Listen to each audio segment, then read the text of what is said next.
मुळात पुरावा ते बोलतायत ना, तर त्यांनी हे सांगावं की मी 2 मर्सिडीज घेतल्या नाहीत, हे त्यांनी सांगावं त्याच्याबद्दल. पण त्यांच्याशी सवाल जवाब करण्या एवढं मी स्वतःला मोठं मानत नाही. काय काय घडत होतं, अगदी साधं रामजन्मभूमीला पाठवण्यासाठी एक चांदीची शिला तयार केली होती, ज्याच्यावर मोठे साहेब बाळासाहेब ठाकरे यांचा फोटो होता, उद्धव साहेब, आदित्य साहेब यांची नावं होती.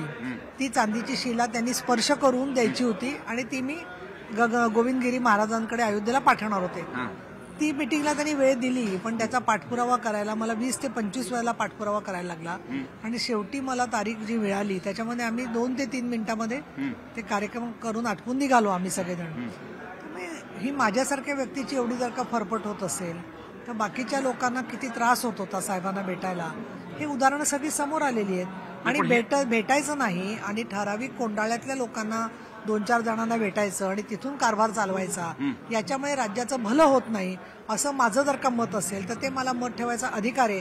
आणि कोणी किती म्हणाला आता याचा पुरावा द्या, तर त्याचा पुरावा सगळे तेव्हाचे मंत्री आमदार यांनी जगासमोर मांडलेला आहे, तर नवीन काय पुरावा द्यायचा आहे.